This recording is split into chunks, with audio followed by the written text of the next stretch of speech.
call to order our 1382nd Board of Directors meeting for the Fair Oaks Recreation and Park District. We're going to start with the Pledge of Allegiance.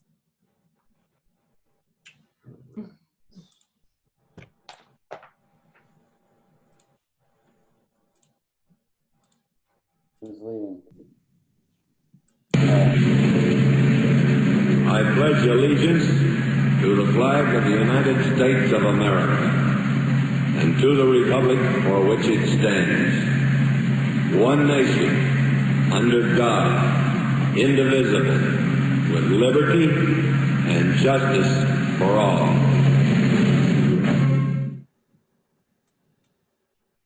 All right. Was Thank that you. John Wayne? You gotta love the Mr. Duke. Wayne.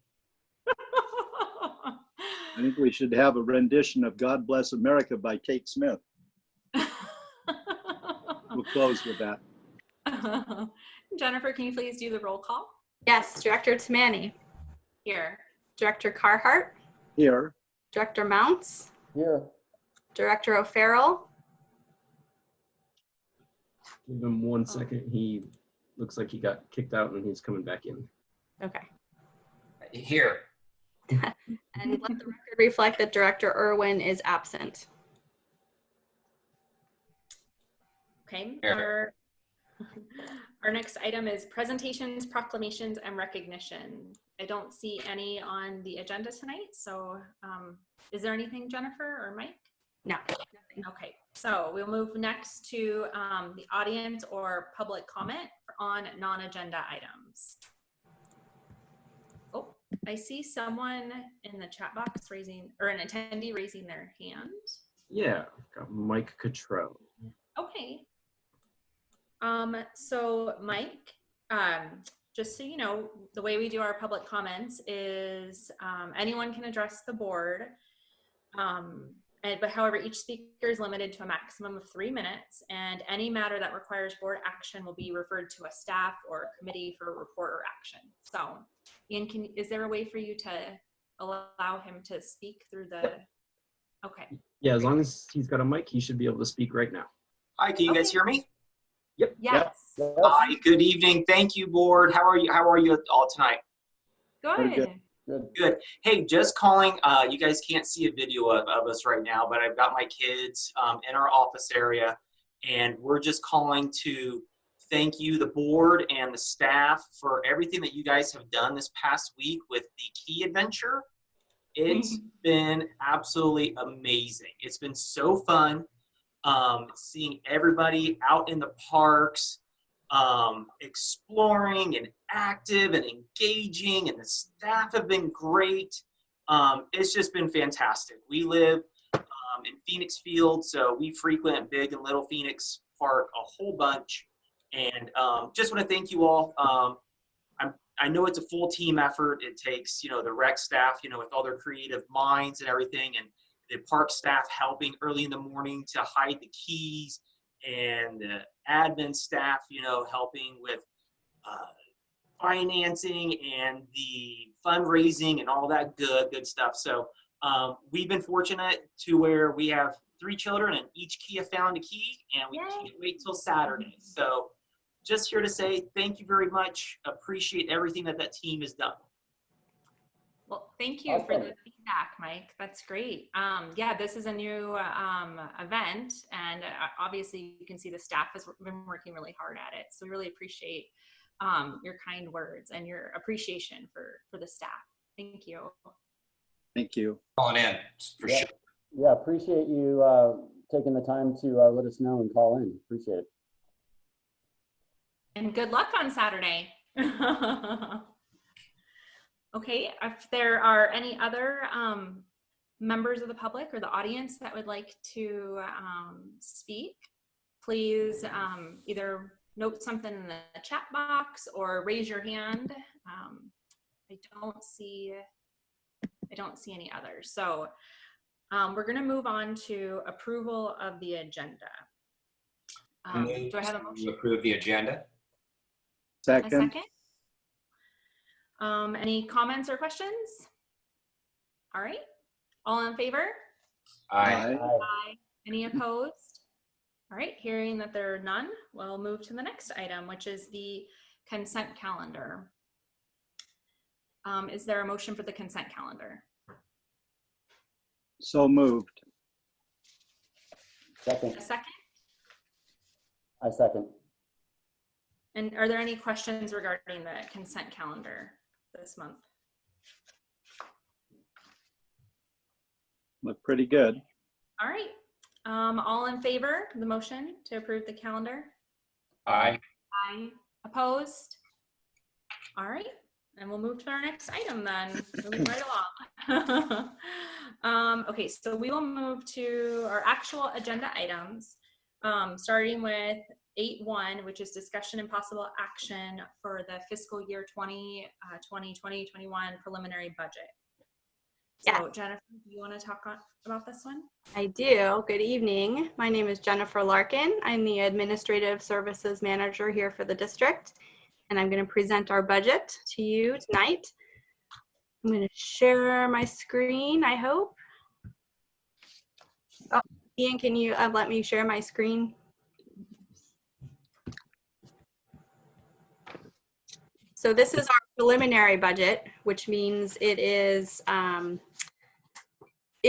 based on our best guesses of how everything's going to end up at the end of the year fiscally for us. It allows us to spend money between now and final budget, which is at the end of August.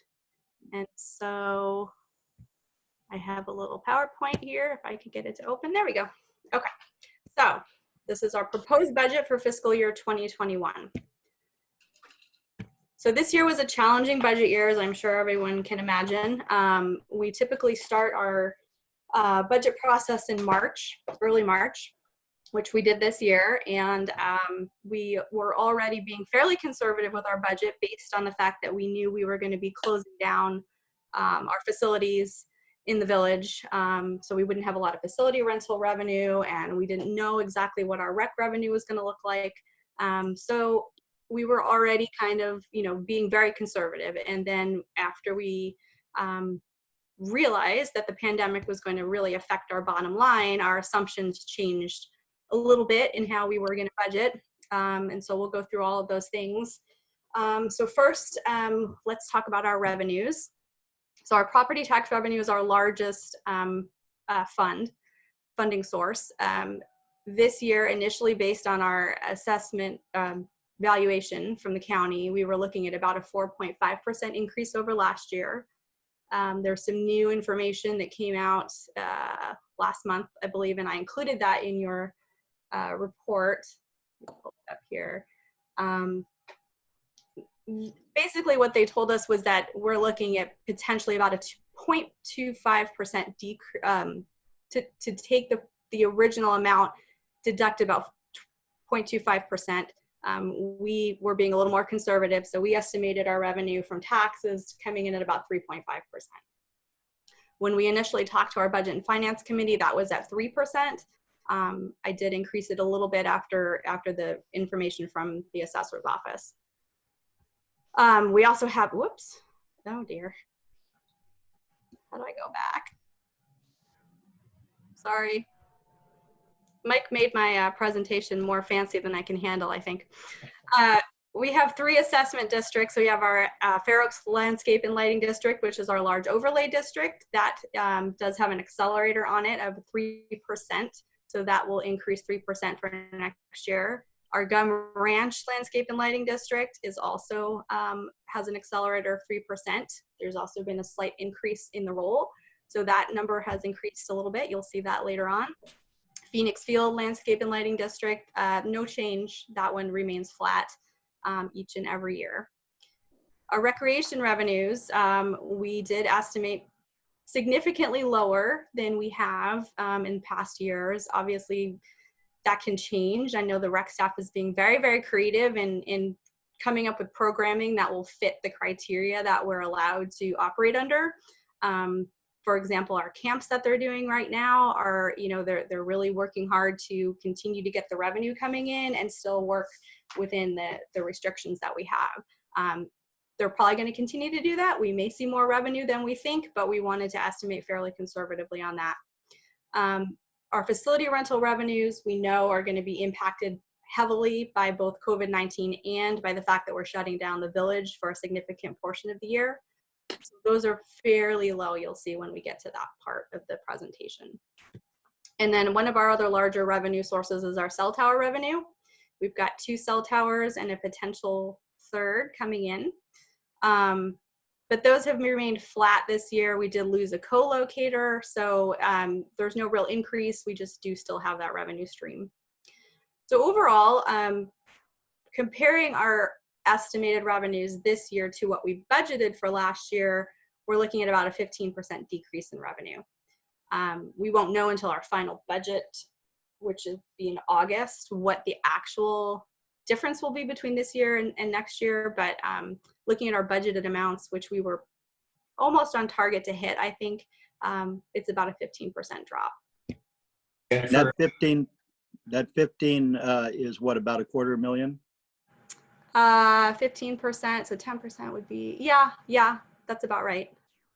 I'm curious, have you talked to any of the other agencies? Carmichael, Mission Oaks, Orangevale, Bolton El Camino, Ranch? Yeah, Mike has talked to them more than I have. I tried to get some information about what they're doing for as far as their personnel expenditures and how they're handling that, whether they're going to be doing layoffs. No, the folks I talked to, no one was doing layoffs. They were looking at some maybe furlough. I'm just curious in terms of the magnitude of, what they're experiencing. Is it similar to what we're doing in terms of their loss of rec revenue and facility rent revenue and stuff like that?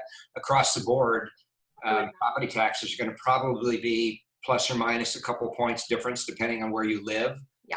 But I'm just curious about, the fungible stuff that it can go up and down more so than property taxes. Right. Yeah. I have not talked to anybody about that. I don't know if Mike has. He's been meeting with the administrators on a weekly basis, so they may have talked about that.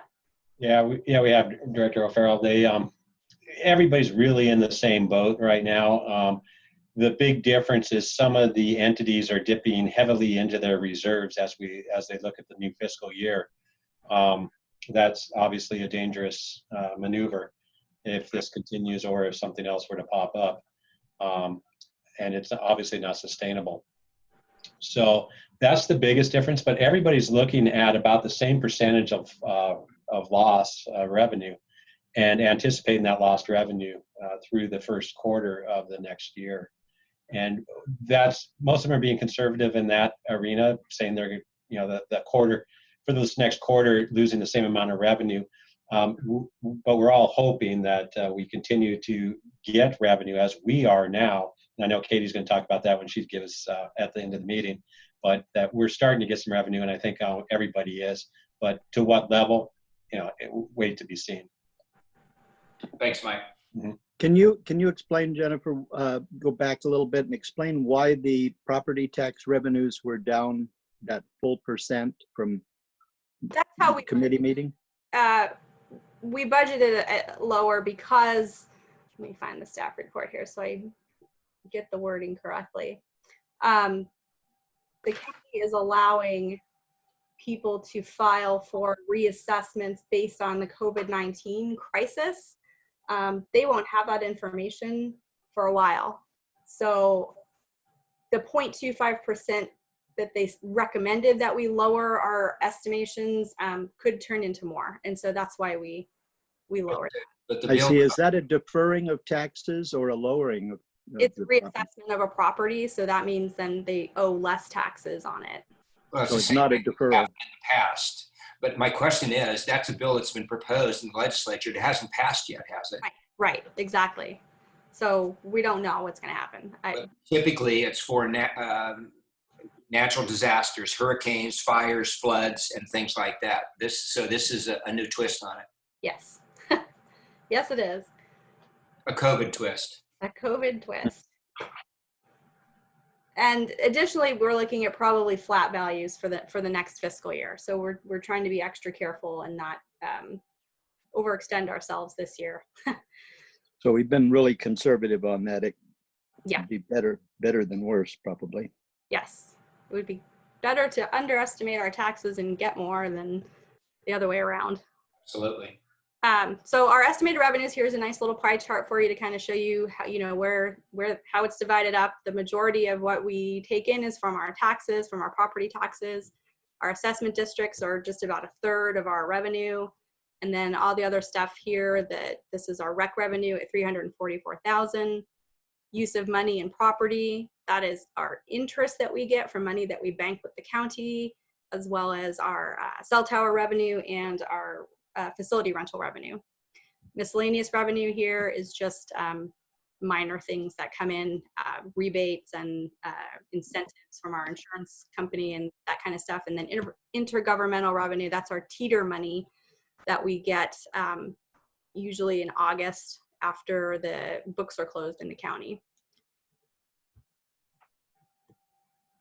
All right, so continuing on our expenses. So for this year, if we did not do some of the things that we are proposing to do, our salaries would normally increase by about 5%. That's the average.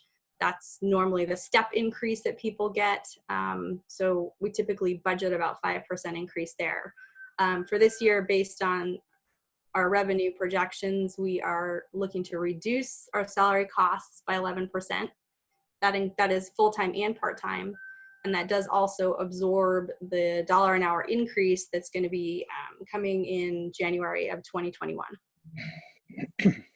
Our healthcare costs, normally I budget about 5% for that, which is what's included in the budget. I just found out today that CalPERS is estimating an overall 6% increase for the rates. And that looks to be about right for for the plans that people are enrolled in for our district. That's about a 6% increase is going to be what we see. So we'll have to make an adjustment for final budget there. Our dental, vision, and life, I have not received notice that there's an increase there, so that will remain the same. And then our workers' compensation, we're looking at about a 10% increase. That may go down. I have not received the final number from them yet, so this is an estimation. Hopefully it will go down. We'll see. And so here is a pie chart of our expenditures. We've got our salaries and benefits at just a little under 2/3 of our budget. Our operational costs over here, almost 2 million. That's our basic general operating money. And then our contingency here, we budgeted 50,000 this year. We're going to talk about our contingency in a little bit.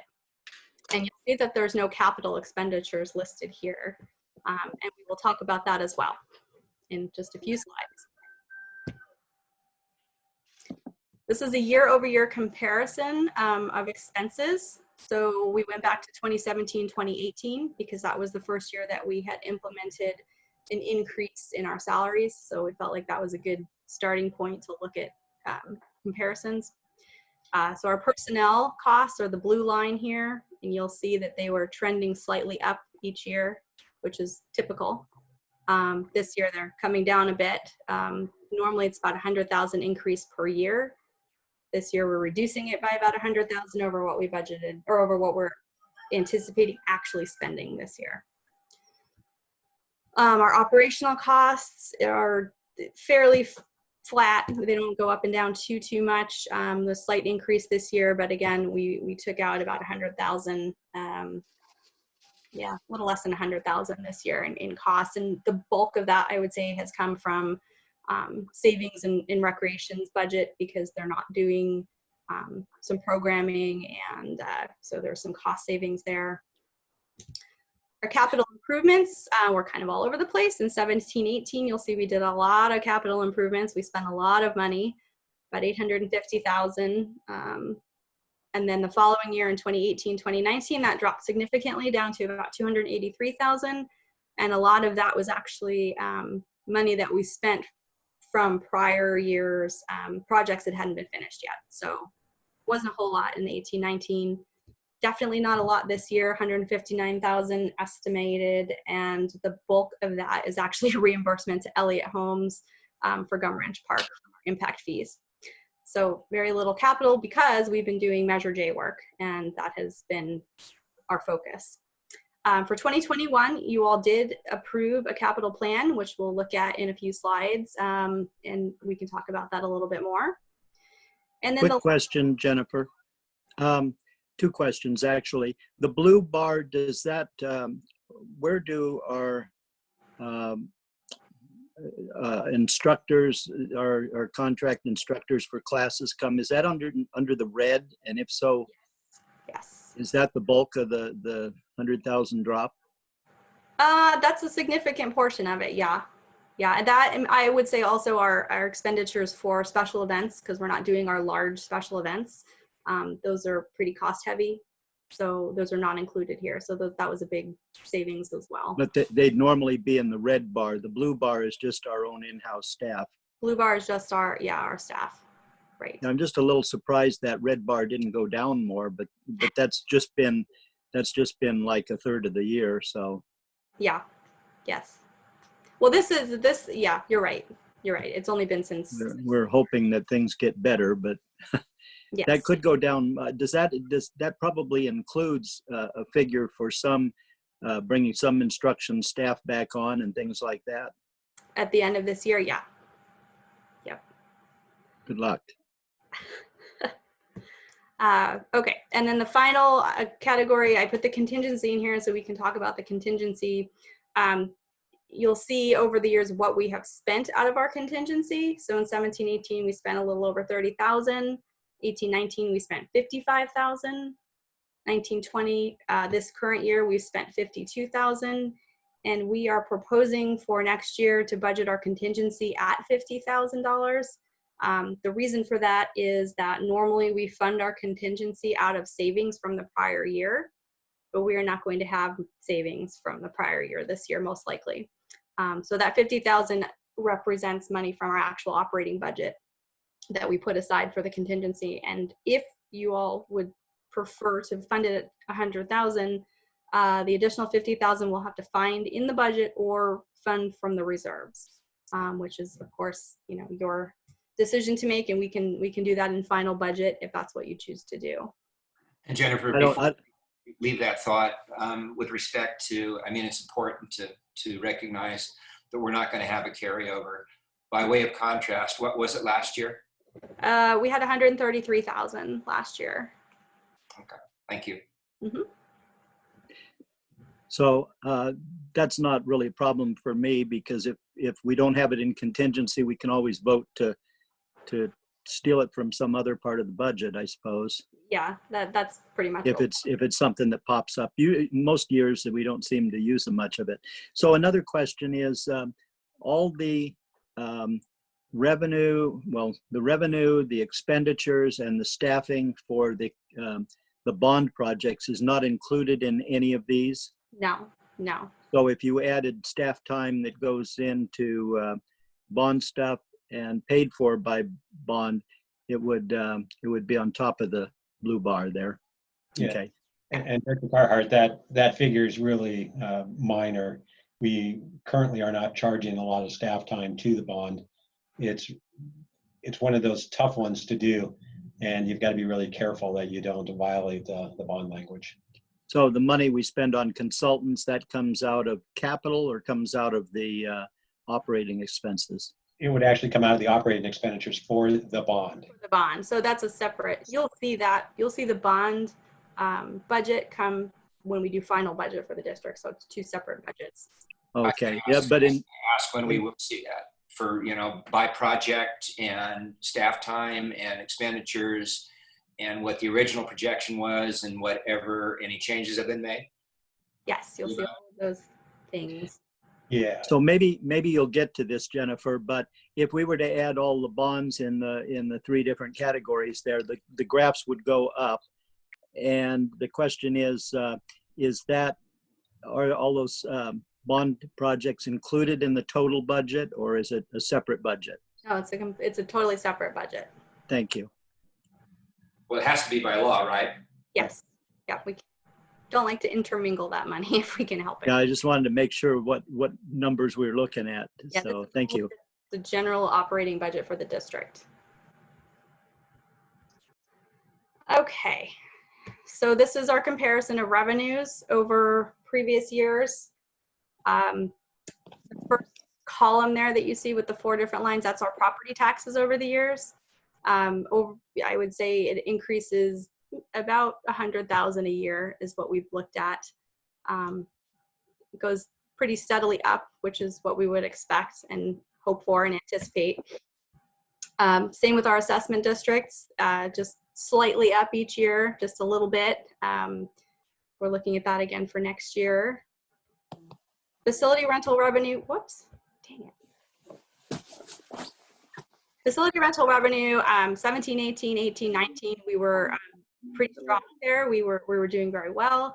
This year, unfortunately, with having to shut everything down, you know, our revenues are way down. They're at 41,000. Because we're shutting everything down and probably not opening it back up, we're looking at about 37,000 for next year. And that would be McMillan Center, barbecue rentals, anything that we can squeeze in that before we shut everything down.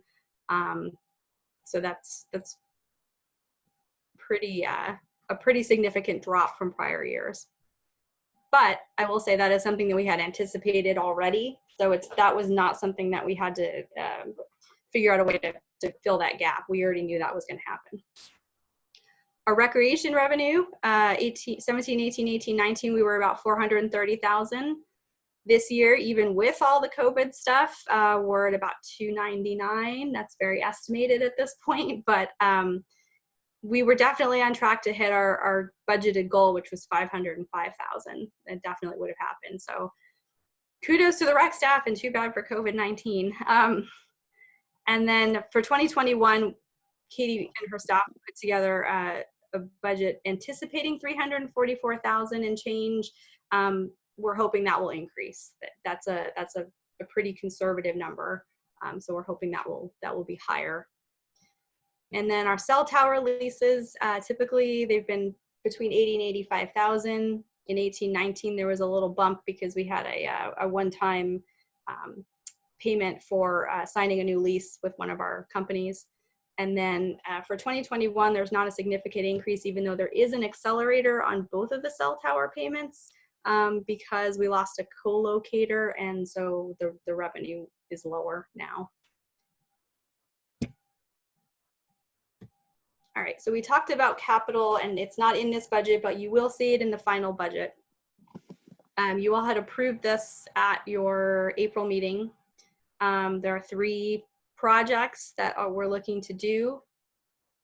They are listed here. There's a preschool restroom and flooring renovation for about $100,000. That money was earmarked as possibly general fund. That's not going to come out of the general fund. It will come out of the in lieu fund and ADA funds. Our Miller Park paving behind the tennis courts, about $75,000. Again, that will likely come out of our in lieu funds. And then the Miller Park Picnic Pavilion, that's a brand new facility, so that can come out of impact fees, estimated at $150,000. And those are the only 3 projects that were approved and will be put into the budget for next year. Hey, Jennifer, it just occurred to me that Swallow Way, which the board has approved using impact fees for, that I'm wondering, should that be listed in the capital plan since we are using impact fees for it? Yes, probably so. Yeah, I think that's prudent to do that. Okay, let me just make a note. And that number, board, just kind of a challenge here on this on Swallow Way. You approved 200,000 out of Measure J. You approved, I'd have to look at my notes, but I want to say it's approximately 250,000 out of Prop 68, and then the balance out of impact fees. So depending on how Swallow Way comes out at the end, we haven't gone to bid or anything yet, so we're not real comfortable with our numbers yet. We know you gave us a budget of X amount, and anything above that will be coming back to you for if we go above it. So I'm not sure exactly how we want to list that in the capital plan, so I'm just kind of putting that out there for discussion. So that would be added to the 325 then, the capital plan? That would be correct. And why does this number not show up on the previous charts under capital? I thought I saw a 0 on capital. You did. It wasn't included in the preliminary budget. We normally include it with the final budget. So you'll see it come to you in August. Okay. We're not going to probably be doing any of these projects between July 1st and final budget. So there's no real need to put it into this budget. Mm-hmm. All right. Mike, did you have something else for Swallow? Did you want to continue your discussion, or was that? Well, it was just, again, the unknown of how we want to do that. I guess I can estimate it to the full budget of Swallow with the gaps from Prop 68 minus Prop 68 minus the 200 for Measure J. Yeah. So I'm guessing it's somewhere in the neighborhood of about 385, 395-ish. But it's going to be a kind of a moving target number, I guess is the best way of putting it. And we can move that target around by going back to Prop 68 money and use more Prop 68 money if you wanted as a board. But right now, Prop 68 is on hold. We know we're going to get the money, but it's on hold. And it's been on hold now for 3 months. And it is a per capita money, so it's not an application or anything like that. It's for all the districts or all the parks departments in the state. So I guess this is a unique situation for me to sit there and throw money into a capital plan that we're not. I guess I'm kind of walking myself mentally through this here. Sorry for the stuttering, but I'll go ahead, if it's okay with the board, I'll go ahead and put the balance with it for minus the balance of the project in impact fees, if that sounds acceptable. Okay, help me too. Explain to me again that I think I know the answer, but impact fees can only be used for new projects? Correct. So what's confusing me a little bit, because I'm not an accountant here, this list of capital projects are things above and beyond the bond budget. This is our general budget. So where do Prop 68 funds fall? Do they fall under the bond budget, or does it fall under this budget? And if it falls under this budget, where are they shown? That's a great question, Director Carhart. The Prop 68, we have the guidance from the state that says how the minimum amount we will get from Prop 68. And so we're comfortable dedicating funds with that minimum amount.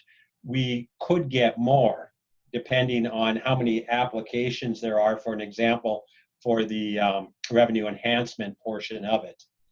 And we know we'll get a minimum, I believe it's 250,000 from that, and another 250 from the straight per capita. So about 450 is what we'll be getting at the minimum. We couldn't get more. It's not in this budget. I would have loved to see it in this budget, but again, the state is on hold with it, and we're not seeing that money move. Or are they giving us the actual figures for our part of it? I see. So if we had gotten it, it would have shown up on the bar chart for revenues. It would have been its own bar. A restricted revenue, correct. A restricted. Yeah. And then it would have been included on here. But for the money that hasn't come in, I guess I don't know where that is now. You just haven't accounted that it will come in yet in any of these budgets.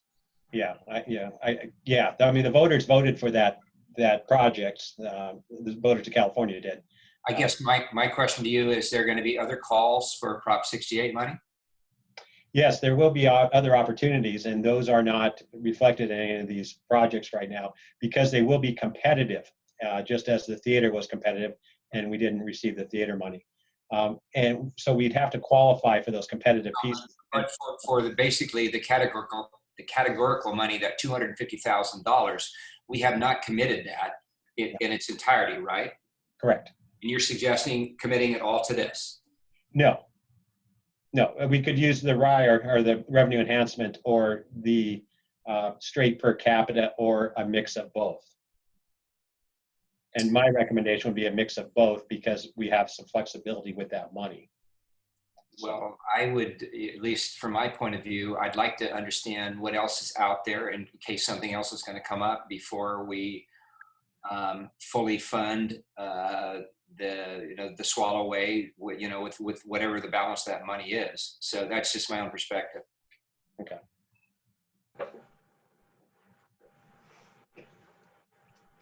All right, so we'll update the capital plan then once we have that information, and hopefully that will come into the final budget. Okay, so I want to give you a list of our current fund balances, so you know when we're talking about in lieu funds and impact fees, how much we actually have in those accounts. Right now, our reserve fund has not changed. It's at $586,991. That is that's been stable this year. We don't plan to dip into it next year. We were hoping to add to it this year. That will be probably not happening, but that's our goal.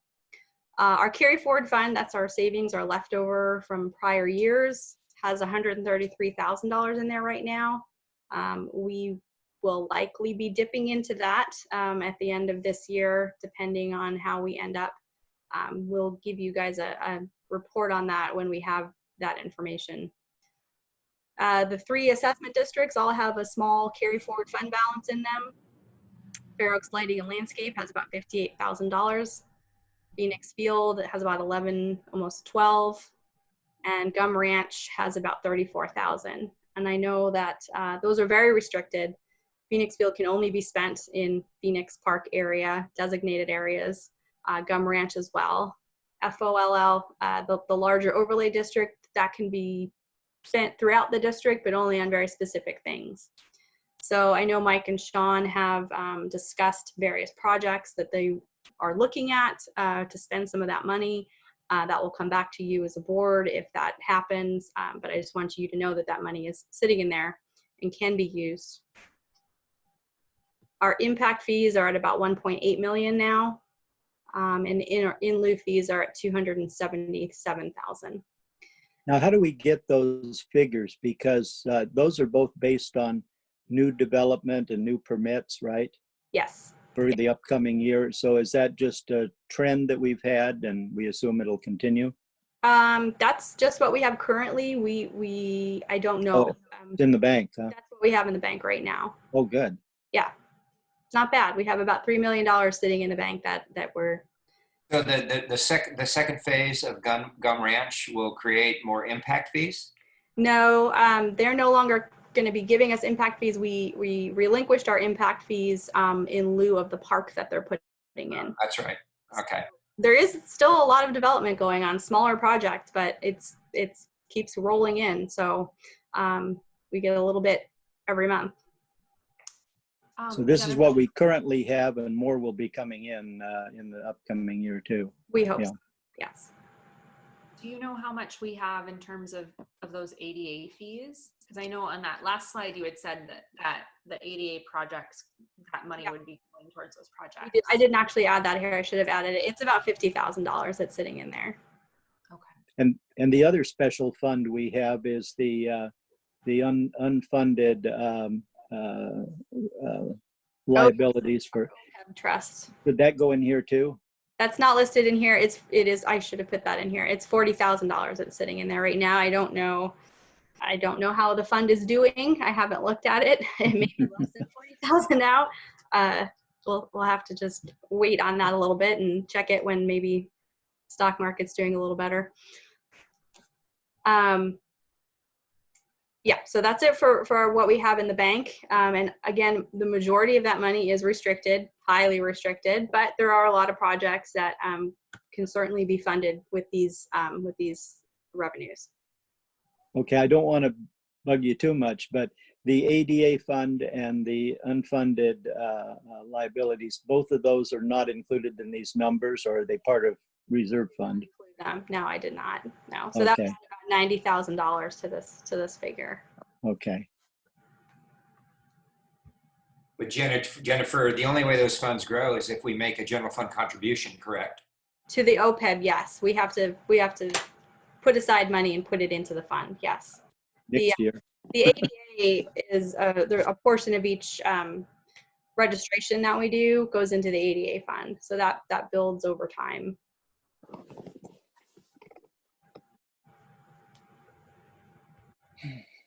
Okay, so we made some pretty significant personnel changes for this budget year, and we have talked with both the Personnel Management Committee and the Budget and Finance Committee about these items that are listed here. We started out by talking with the Employees Association. They negotiated with the Personnel Management Committee to come up with the list that you see the top part, the personnel changes. And I'll go through those. The first one was capping the percentage of our health benefits that the district pays. Right now in the MOU, it says 9%. The district will pay up to 9% increase over the prior year. We requested that that be reduced to 7%, and they agreed to that. We are looking at suspending the 50% discount for classes for staff, which we had actually just implemented, but we would like to keep our revenues as high as possible, and that was kind of an easy one. We are no longer going to be giving our regular part-time staff a COLA. So currently under the MOU, the regular part-time staff, which I think we have 3 of right now, they have been receiving both a COLA and a minimum wage increase each year, which has been exponentially increasing their hourly rates, and we're starting to see some impaction with our full-time rates. So we're going to remove that from this year's MOU. The next one is that, and this doesn't really impact the budget at all, but this was something that we're planning to implement as of July 1st. Recreation supervisors and Mario, I should have put accountant there, will become exempt as of July 1st. This is going to be a permanent change, and really their schedules are already pretty flexible. They do a lot of off hours at events and things like that, and what happens is we end up with them accruing a whole lot of CTO, and then they can't use all of their leave, their leave that they have. So with making them exempt, they will be a little more in control of their schedules.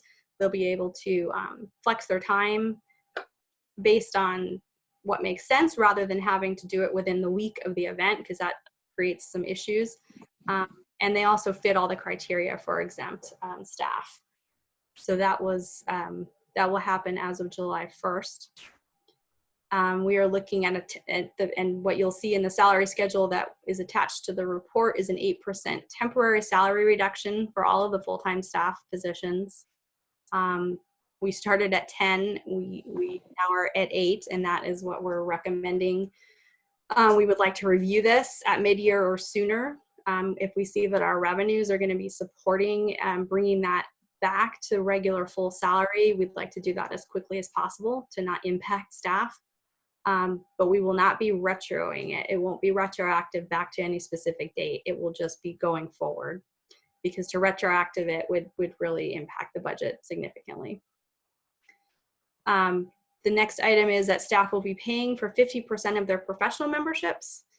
This again is temporary for this year.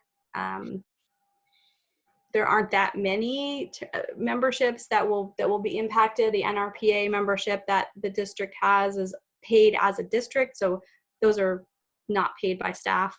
And then I think CPRS is one. Mario is part of the government, I forget what it's, GFOA, I can't remember what the acronym stands for. And then I have a couple, and Mike may have a couple. Staff will be paying 50%. Director Tamani had asked me to look at,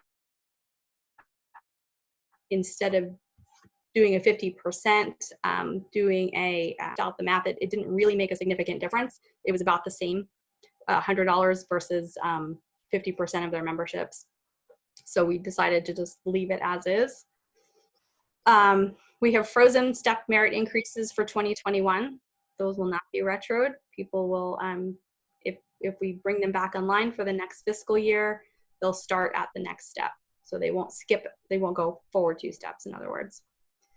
And then one of the items that we negotiated with the Employees Association is that if an employee is terminated or leaves the district and they get paid out for their CTO or their admin leave, That will be paid out at their full salary, not their reduced salary.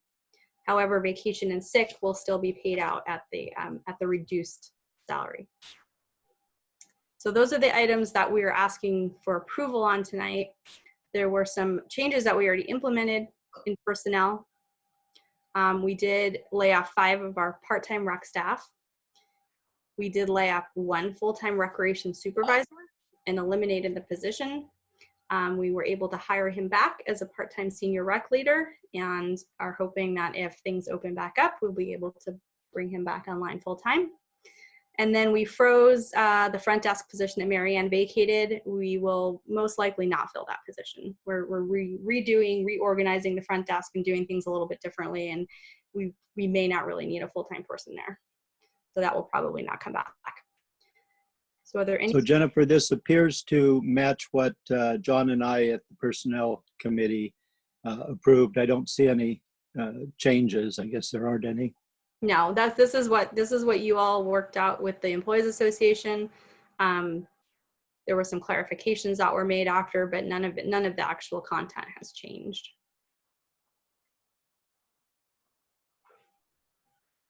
All right. So that is the end of my presentation. And then if there are questions specifically about anything that's in the budget, we could talk about that now. When do we get the final property tax numbers? Is that not until August? It's late July. So yeah, you'll get that at your August meeting. We normally get about an additional $30,000 in taxes in period 12 and 13. So okay. Hoping that holds steady for this year as well.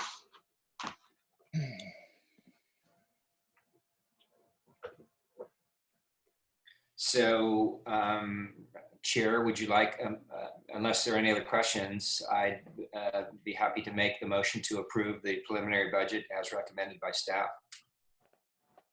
Second. Are you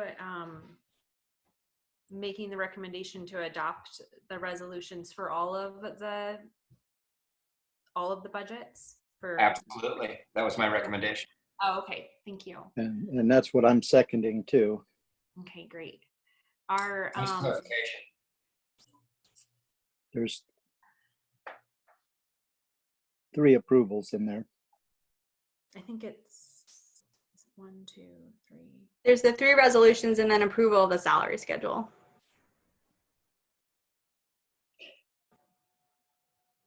Are there any other comments? Are there any comments from the public on this agenda item? If you do, please either raise your hand or put something in the chat box so we know that you'd like to speak.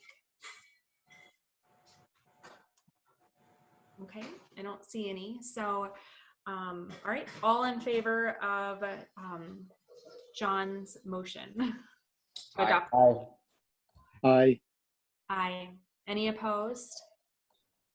All right, hearing that there are none, we'll move on. Thank you.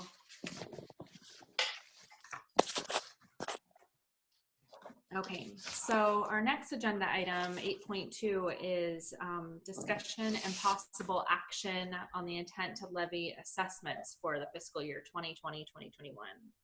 And then also provide a notice of hearing for these assessment districts. So is this you again, Jennifer, or is this Mike? It's me. Okay. You're gonna get sick of my voice. So this is our second step in our assessment levying process.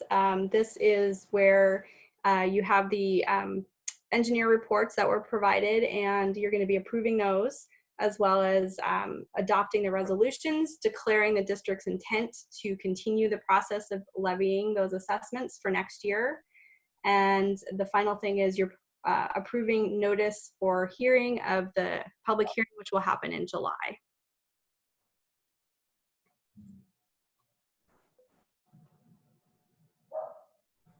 So I noticed in the engineering reports, Jennifer, that it looks like SCI put in, they have the correct board member names, but they listed Ralph as the chair and myself as the vice chair. So I think they went with last year's.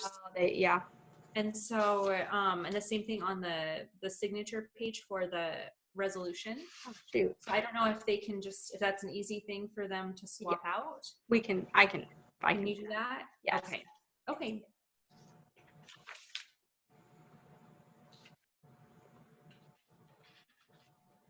So they'll amend their reports and our staff will change the resolutions to Yes. correspond. Yes. I can actually fix both of those and finalize them. Were there any questions on the amounts or? Now, we assessed this year for Gum Ranch, including the new bump up for the creek.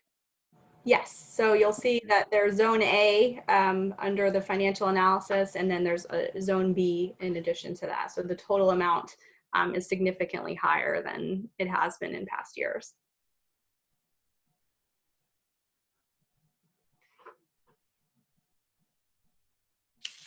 Well, in lieu of anybody else doing it, I'll make a motion to adopt the 3 resolutions. Do I need to read them in full or just? You could just make a motion to adopt them. 1, 2, and 3 is noted in the staff report, Is there a which are second? intentions to continue to levy assessments in the fiscal year 2020 and 2021. I'll I second. heard Darren second. Yep. Any other comments or questions for anyone? All right, all in favor of the motion? Aye. I Any opposed? Okay. If there are none, we'll move on to our last agenda item of the night, which is discussion and possible action regarding a resolution proclaiming July as Parks and Recreation Month. Yeah, we do this every year. The NRPA and CPRS have asked all of the districts and cities to proclaim that July is Parks and Rec Month. They've done this since 1985, and we're just asking that you approve and adopt the resolution attached 061720-08, recognizing July as Parks and Recreation Month. looks good. It doesn't include apple pie and motherhood though, so I'm a little bummed about that, but I'll make a motion to approve or adopt resolution 061720-08, recognizing July as Parks and Recreation Month. And I'm happy to second that motion. Okay, any questions, comments? Okay, all in favor? Aye. Any opposed? All right, so that completes our agenda items. We'll move on to board staff reports. So first we'll do items from the board of directors. John, do you have any items? I don't. I just have a question, to Mike, I guess. And are we still on schedule to, begin the groundbreaking for Plaza Village Park and move forward with all the Measure J stuff? I can address that too. Yeah, Director Carhart was in the meeting this morning where we got a more detailed update. I'll let him chime in on that.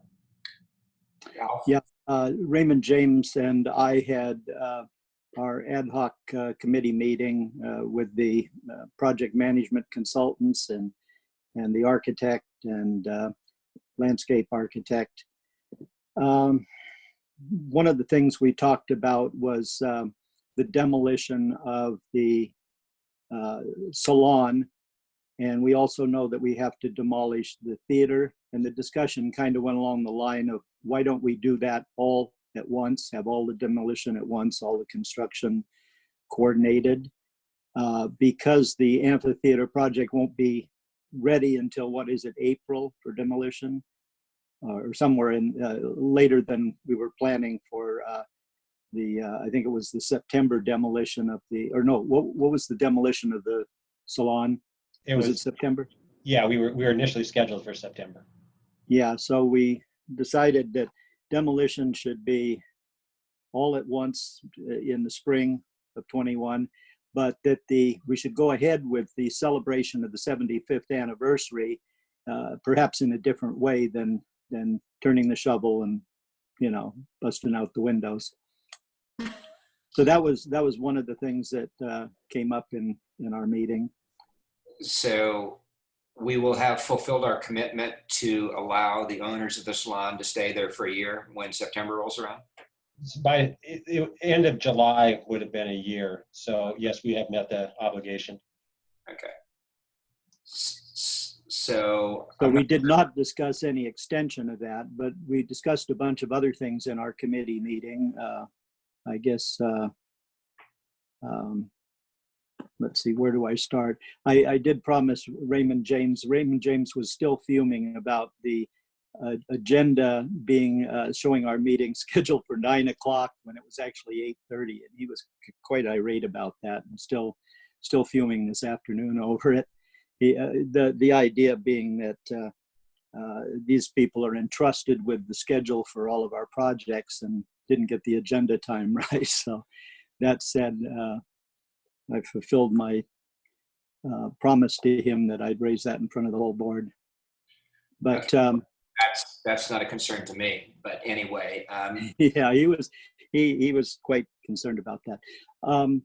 Mike, trigger my. I had a whole list of things I wanted to talk about on our committee meeting. Give me a clue so I can remember. Well, you know, the big thing is, as Director Carr talked about, is the theater right now.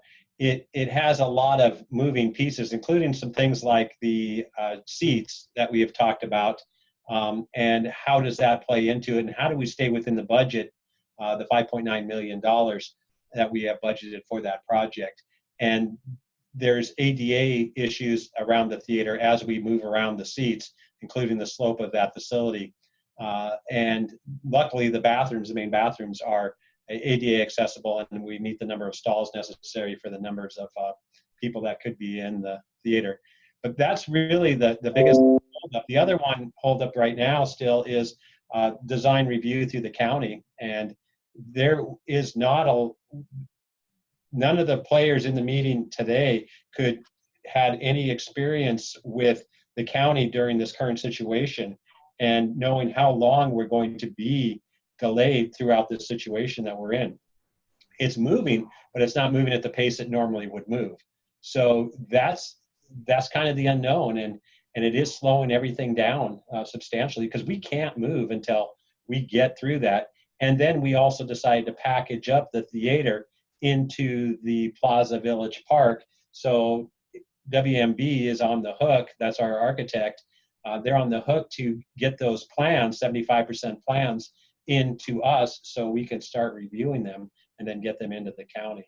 And by cleaning that up and getting them all together at one time, because of the nature of the beast right now, I think we're going to be moving faster than we would if we went in separately. And I think everybody agreed to that. well, if I can help anyway with the county, I'm happy to stick my nose in, because I'm still working down there quite a bit. Okay. My concern is that, you know, our original schedule was to take that whole block of land out of commission for 12 to 15 months. 18. And if it grows to 18 months or 2 years, it's going to destroy a lot of people in the village. Yeah, and that's our intent, is to not shut it down until we absolutely have to. And we may not be having programs and events in there because we still have to do abatement. You have to remember we've got hazardous material abatements and things like that. And as we mentioned, demolition. So we may not be starting construction, but between the hazardous material abatement and the other things, those facilities are not usable while those things are occurring. Has anybody had any conversations with Hugh Garman? No. Not Or at least not in our meeting. Yeah. Yeah, that Mike really covered the amphitheater thing well. I think the big takeaway, though, is that we want to coordinate all the projects and start the demolition all at once. I think that was what we kind of agreed on there. That's the plan moving forward, and it probably won't be September. It'll probably be closer to April. The other big discussion, and thanks, Mike, for helping jog my memory. was concerned the clubhouse. When we started talking about the clubhouse improvements and things there, we got off onto a discussion of the theater organ. And Raymond James would like to see us remove the stage to add square footage to the clubhouse, increase the capacity of the clubhouse. And we kind of gave Tim the assignment of giving us a rough cost. He kind of indicated it wouldn't, it might be a wash. It certainly wouldn't be a savings if we did that, because there's some other things that have to be done. I guess if we keep the stage, there's a fire suppression system and there's some things like that.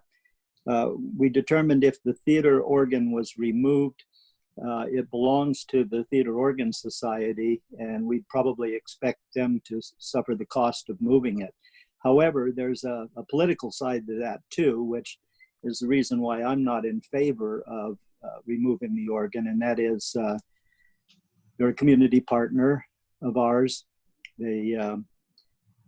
This organ has quite a history, originally coming from a theater in San Leandro where it accompanied movies back in the 30s and 40s, and was stationed at Cal Expo for a number of years until Kirk Breed threw it out. So I think that before we really make a decision to spend a lot of money on Tim to determine, to come up with some other plans, we need to determine how feasible it is to remove the stage.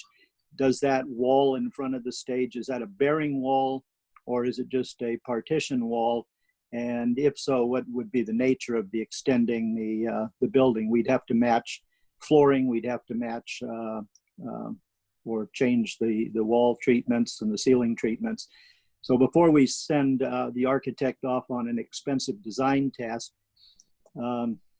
my recommendation is we approach the partner, the theater festival, not the theater festival, the theater organ group, and discuss the remote possibility we'll do this and see what their reaction is, and perhaps get some input from other people in the community before we get ourselves in trouble and all get recalled. And I don't disagree with you. I don't want to just do something for the sake of adding some square footage. I don't know what benefit we're going to get out of that. I don't want, for example, the old library and, Leon's note, which kind of echoed some of our other sentiments. Why would you spend $1,000 a square foot, whatever it is, to, $1 million to do this? And I'm not, finding fault with Mike and staff like that. But right now, we're, in my estimation, we're doing a great job of managing the money. So let's manage it in a way that's to the benefit of a lot of people. And that goes to, the way we spend our money at Phoenix Park, the way we spend our money at Swallows Way, the way we spend our money in the park, and so on and so forth. Let's get the best bang for the buck out of it. And if the organ is, if it's symbolic to the community, one segment of the community, it doesn't give me a lot of heartbreak to say, okay, that's fine, we can keep it, and we'll do what we're going to do with it. But I'd like to, and I agree, we don't need to spend a whole bunch of money with MBH. It's going to cost $20,000 or $30,000 to do whatever these renderings are and do all the calcs and stuff like that. That's a waste, at least in my opinion. I completely agree, John. Like, we just don't have the budget right now to be spending, sending all these little exploratory committees to see what it's going to cost. It just adds up so quickly. $20,000 or $30,000 here or there just to, have a study on is this feasible?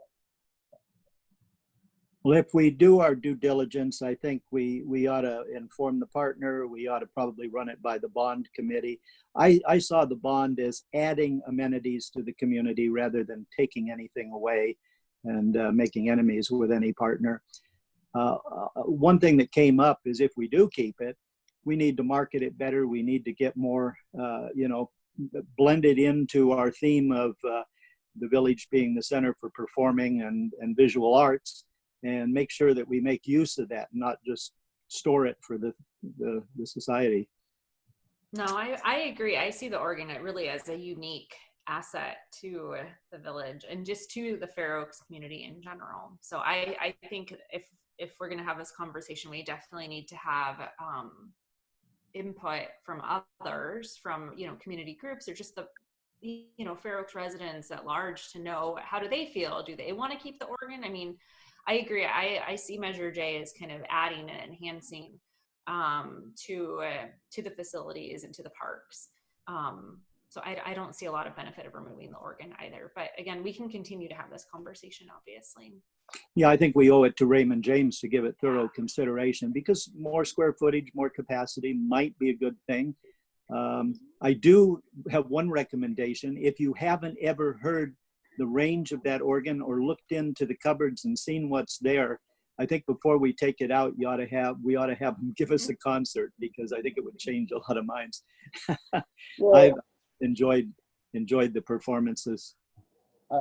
you know, and I wouldn't be against, you know, taking a look at what can we do to make it more visible. I mean, is there something that we can do to expose it to where, you know, people enter that room and they go check it out and they show their grandkids? Because right now you'd never even know it was there. Good point, Darren. You know, is there a way to put a plexiglass partition up that now attracts people as far as a tour goes, or something like that, versus yank it out for a few extra square feet? I don't see the return on investment for that either. So I actually had my wedding reception in the community center back in the day, and had I known it was there, I would have paid somebody to play it. yeah, exactly. Well, I do think by opening up this discussion, we should have a talk with the partner and say, you know, the silent movie nights and 1 or 2 performances a year are not enough. We want to see, as we're going to hire a consultant to look at how to market the arts in the community. So they ought to be one of the discussions. You can do a lot with an organ, and you get some creative, you know, organists and, you know, some more contemporary stuff. I mean, it could be a lot of fun. It doesn't have to be silent movies and, you know, traditional, you know, church music. John, I was just thinking the same thing. I mean, as far as kids and the way all this EDM, electronic dance music goes, I mean, there could be some really cool ways to alter the way the sound comes out of that thing. Right.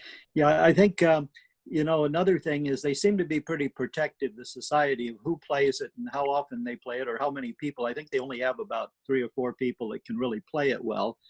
But if it were to be opened up to supervised use, or if they could be paid for weddings or funerals or other events like that, that's something to look at. But I think if we were to tell them it's under consideration to remove it, and given the horrendous cost of removing and relocating it, I think they probably would be interested in working with us on that. You're closer to them than anybody else on the board, and they need to understand that change is the only thing that's constant, and they need to change their business plan, whatever it is, if they want the organ to survive and be put to productive use and entertain a greater and broader portion of the population in Fair Oaks. We're changing a lot, and, you know, in the next 20 years we're going to change that much more. You and I ain't going to be here. I won't be here in 20 years. So I did have one question, Ralph. You guys were meeting this morning about the salon, and it looks like the demolition of that is going to be moved to April, correct? I'll chime in on that. That's an estimated time. It could be earlier. We're trying to lock that down. I have given a verbal.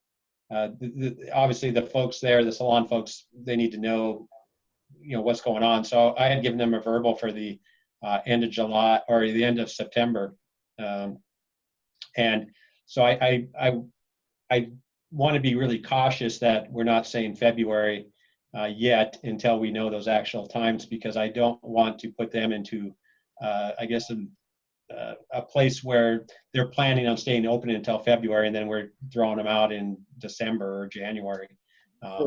So I want to be cautious as much as possible on this, and try and get a tighter timeline so I can share with them as soon as possible what the timeline's going to be.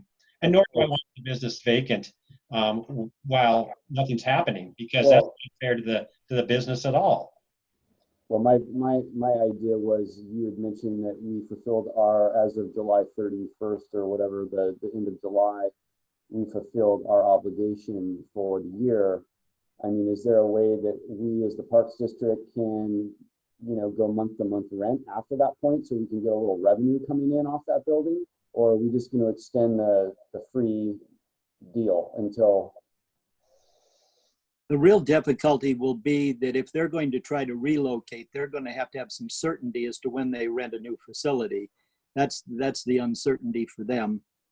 I'm sure they'd love to have a few more months of free rent, but not if they've already booked a new venue. And if that's the case, how is there a way, can we repurpose that building for anything? I mean, do we have any need for anything that we can repurpose that for in the interim, or is it? We could definitely look into it. There's nothing right now that I'm aware of, but we could look into that. Okay.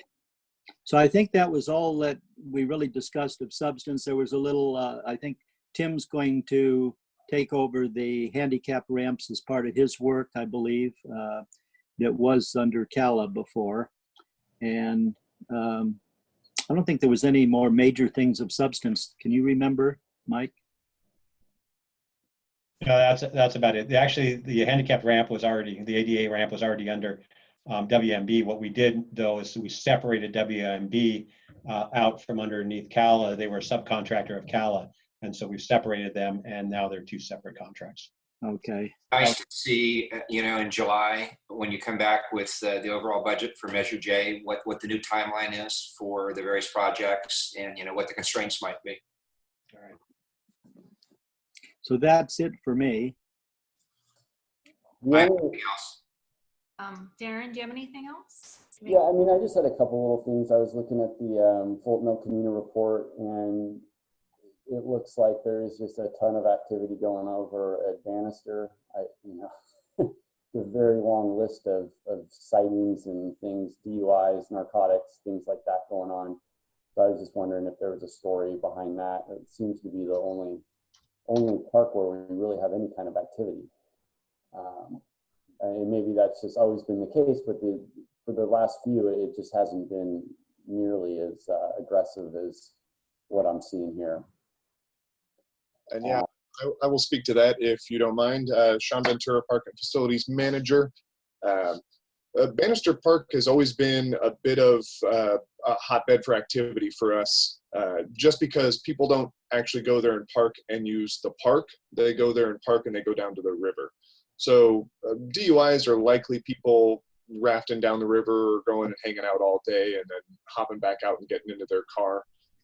It also affords a great opportunity to go away from line of sight down by the river and do whatever the heck you want there. The activity doesn't actually occur in Bannister Park. So we're seeing a lot of people who use that parking lot to use Sacramento County regional parks for recreation, and then are caught for illegal activities once they return to our parking lot. It's where they catch them, but the park itself, you'd be lucky to see 5 people in it throughout any given day. Yeah, it's always empty whenever I am over in that area. Okay. That was just one thing that caught my eye. And then the second thing I jotted down was, during this demolition of the theater and some of these different facilities, are there things that we're going to be demoing that might have historical value or sentimental value to members of the community, whether it's like, I don't know, a light? I remember back when we took out the double chairlift at Squaw Valley. It was a double K222 was a double chairlift, right? And now it's a high-speed quad. Well, we sold those double chairlifts for like $500 to $1,000 a pop, and there was like 200 of them on there because it had so much sentimental value because the chairlift was so old, and people wanted a piece of history.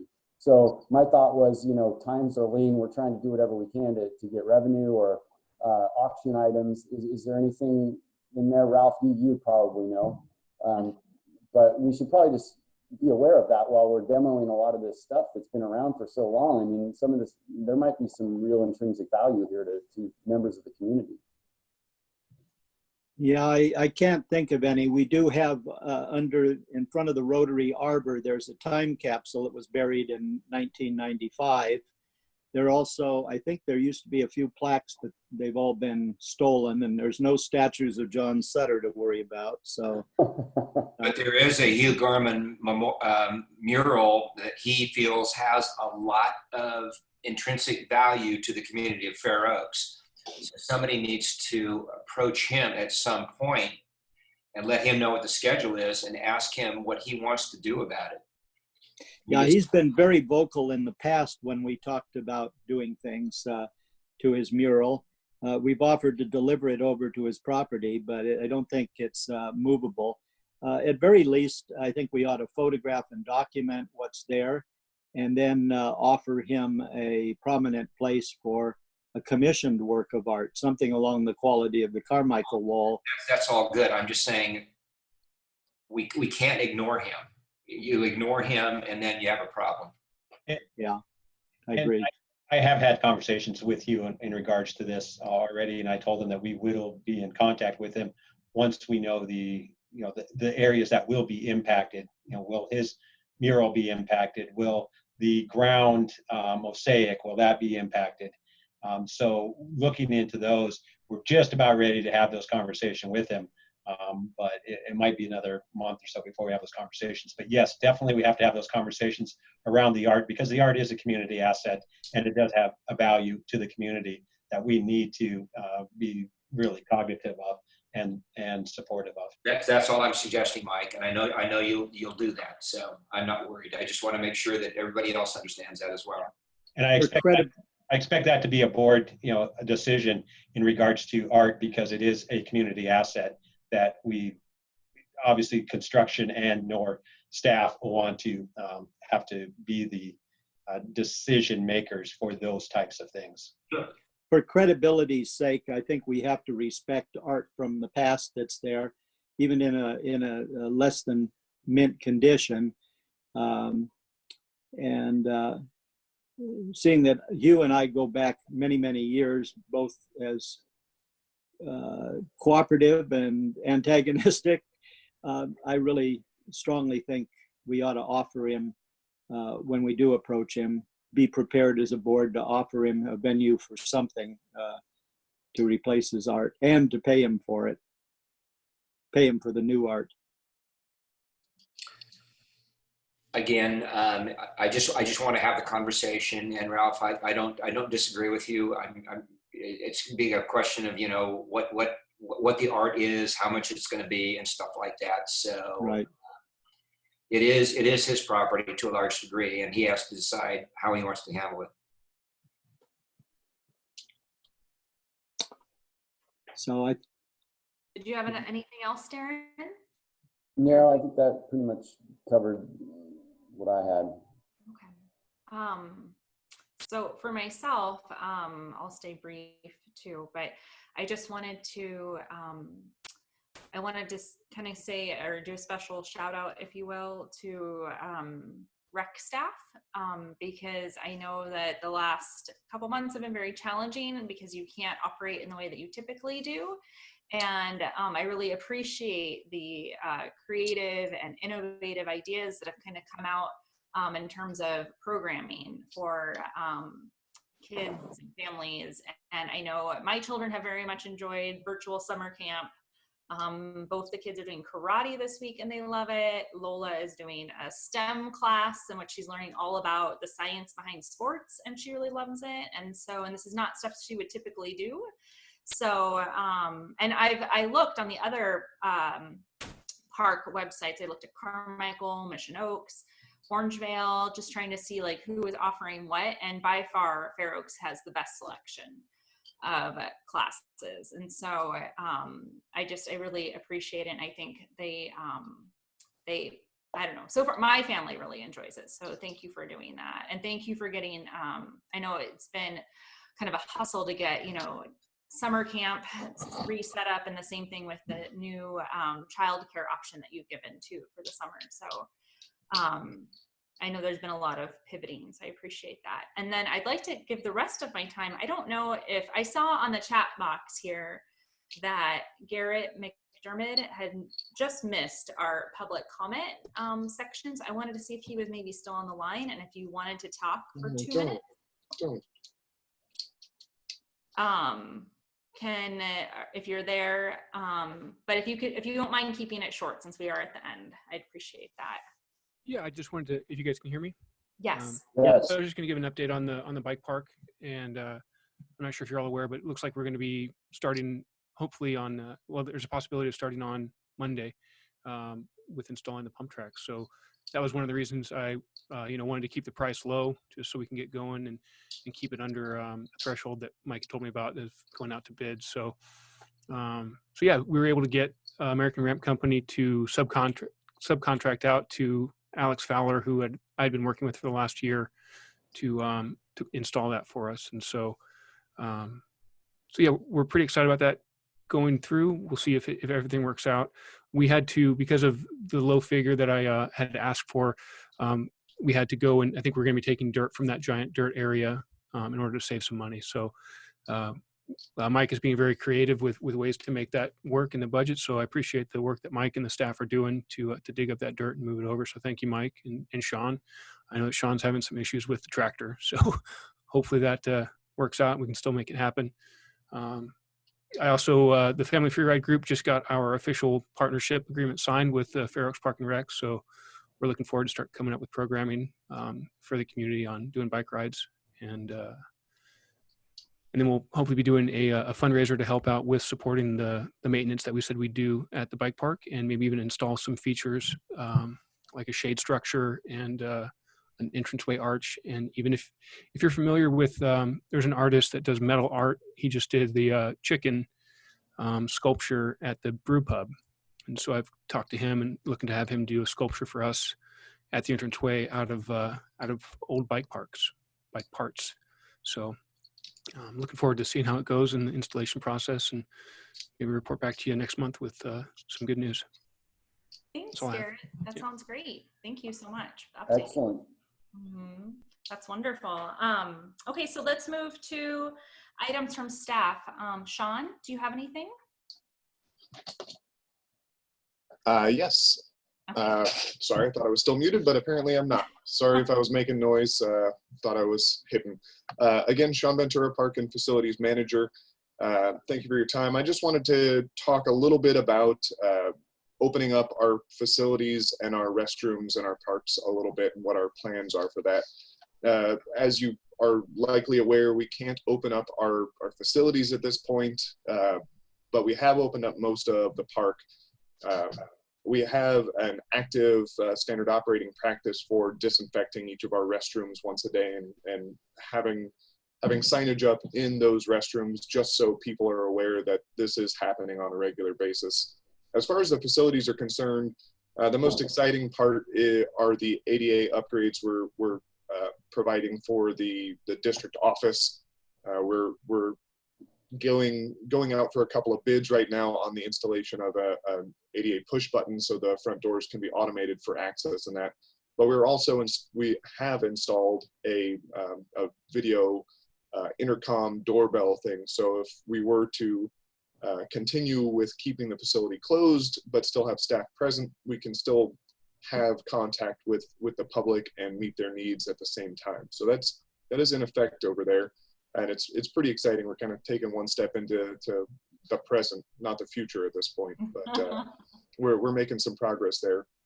As far as when we do get to open up the facilities, we are going to be installing some sneeze guards at the front desk of the district office, just to help protect our staff a little bit. And this is, of course, going hand in hand with personal protective equipment that the staff will be wearing, like nitrile gloves and face masks, just to navigate these dangerous waters we're in right now. Likewise, just basic measures we're taking are going to be installing wall-mounted hand sanitizing dispensers at all of our facilities. So when we do actually manage to open back up again, we'll have a place where people can, clean themselves off a little bit before we all share the same pen and touch the same applications and the like. Apart from that, we are we're not cleaning every single facility right now because most of them are not open, but I do have a standard operating procedure developed for a little bit of an increased presence from my staff in each of the facilities so that they're disinfected to a standard that we can all feel safe with throughout the coming months. I hope we get to open them up pretty soon.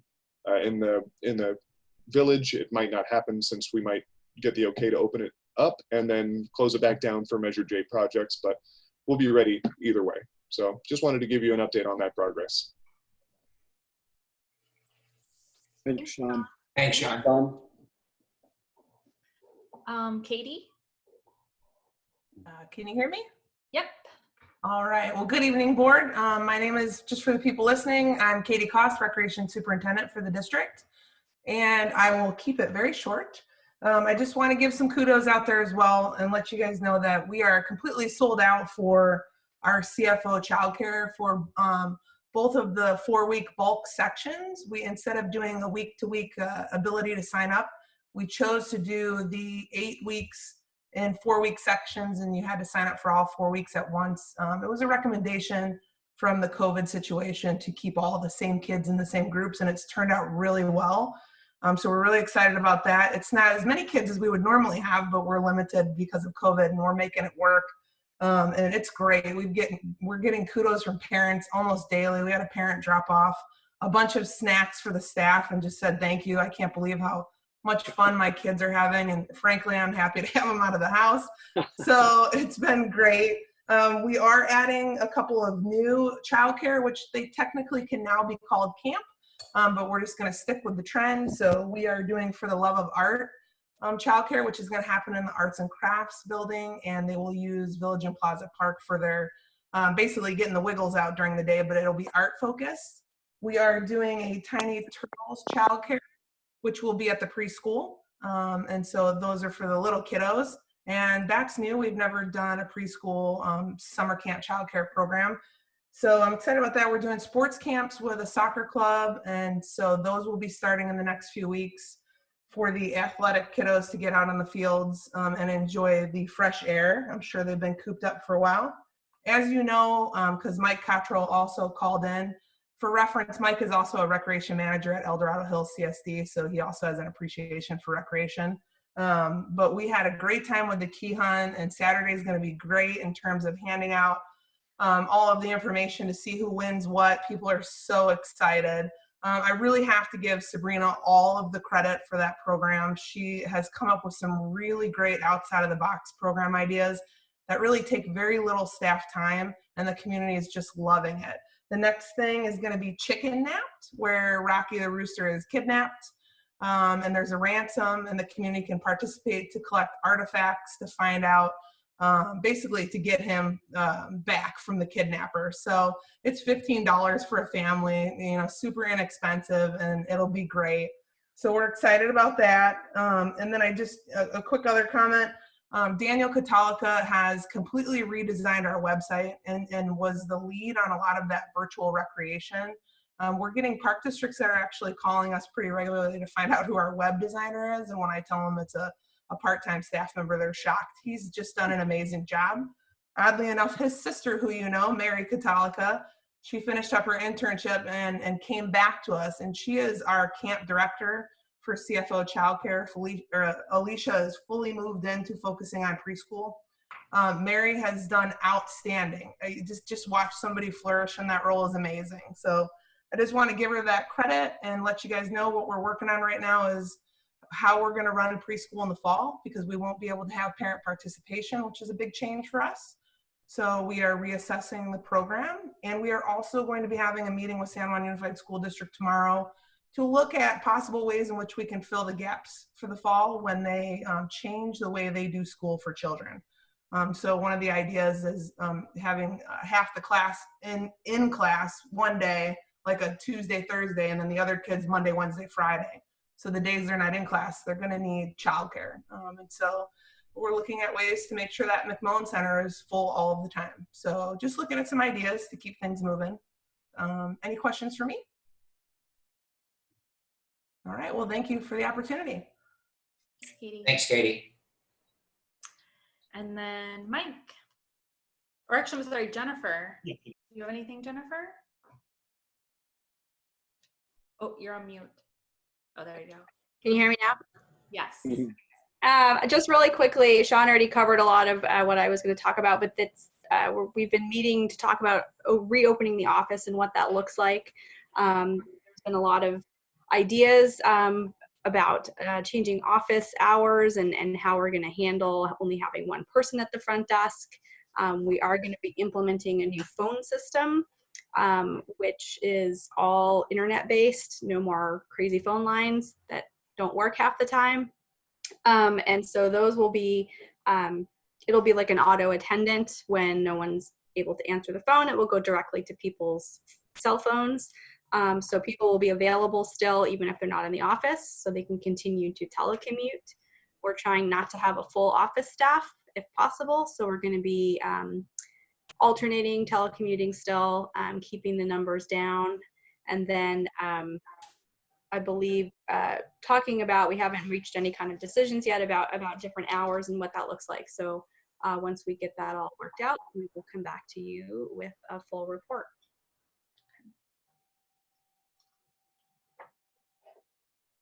Thanks, Jen. Thank you, Jennifer. All right, Mike? Yeah, and I want to just give again kudos out to all of the staff as we've gone forward for the last number of months now, and it keeps evolving. Our openings evolve, our operational policies and procedures, and everything that we use is evolving and continuing to evolve.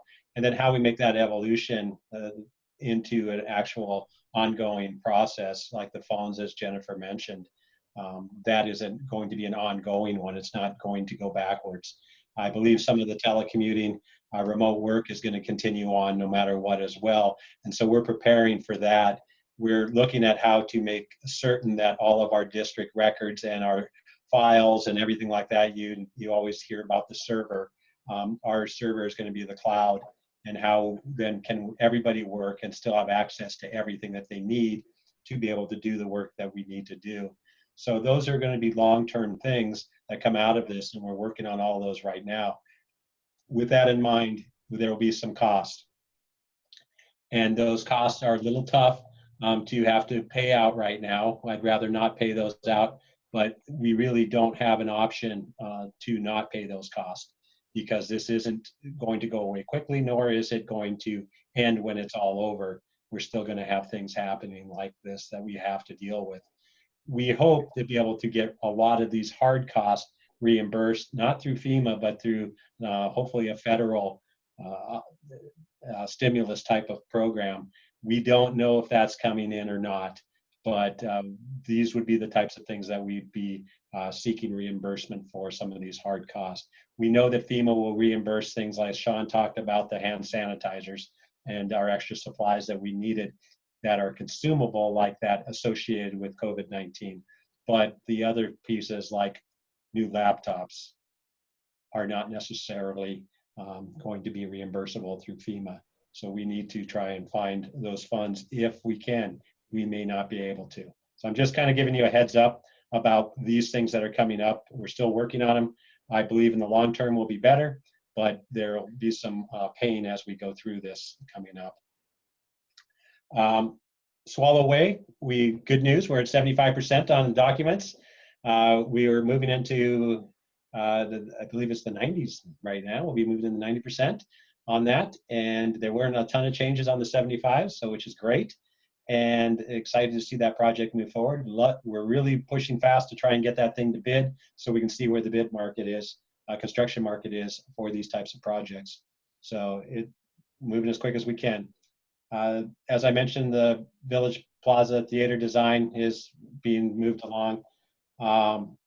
And I need a little clarification on the organ and the old library. Not sure if you, board, if you, I want, or you want me to proceed with that. Do you want me to reach out to partners, community, and say, hey, the board is going to be discussing these items. If you have an interest, please come to the July meeting and share your comments, concerns with the board. Is that something that you would want me to do? It's not, we this is a bad time, I guess, politically for major changes. So we want to make certain that we do these outreaches where the public won't come back to us and say, you didn't let me know that you were going to take the organ away, or tear down the old library, or turn the library into a parking lot, or whatever, or spend $1 million at the library. So I just want to be certain that if you'd like me to, that you give me that authority to go ahead and put the word out a little more aggressively, if you will. Mike, I think it's important to do that, and on both those topics. And I mean, my view of the world always has been more information is better than less information, especially if it's stuff that you don't want to hear. And I've been on both sides of it, so I would say do as much outreach as you can. And if nobody shows up, for the meeting, then it's for us to decide. And and we'll make I'm not sure we'll make the right decision, but we'll make a decision. Right. Okay. Thank you. I agree with John. I think we tabled the library, which doesn't mean we shouldn't do something there, but I think we have to home in on what's the appropriate improvements to make and how much money do we want to spend on that building. Yeah, and thank you. I meant to mention that about the library. We know how much the construction estimates are at this point, about $961,000. We did get a really rough estimate on removal of that facility and turning it into parking. That comes in about $500,000 because of the site work to make it ADA and things like that. That's a rough estimate.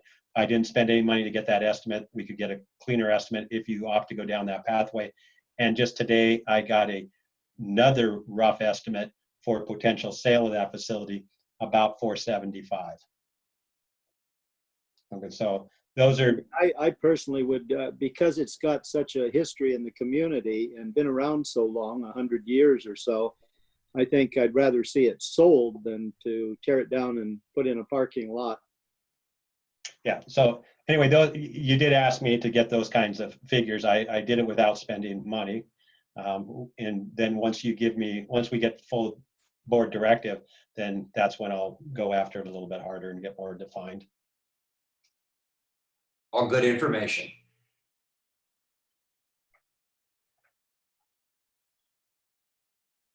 Well, I'll just throw in, since nobody else is talking, I just became a community gardener and have share a plot right next to the maintenance station. And I'm working my tail off in my plot, and I also see the maintenance staff working their tail off in and out of the maintenance facility. They're working hard, so I can testify they're a good crew. So Mike, is that wallpaper or is that your backyard? That's wallpaper. What state are you in? Oh, I like that,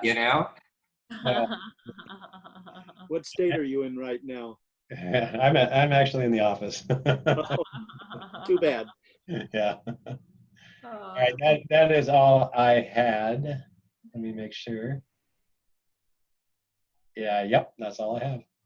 Okay. So then can we have a motion? I shall make a motion to adjourn to the July 15th board meeting. I'll second that motion. All in favor? Aye. Aye. All right, none opposed. Since there are none opposed, we are done. We are adjourned. Thank you, everyone. And thank you. Great meeting, Belinda. Thank you, everybody. Thank you. The Zoom. So thank you. Thank you, staff, for all of your help with the Zoom tonight. Thank you. Miss you guys. Yeah. It's nice to see your pictures, though. I know it is. Adios. Adios.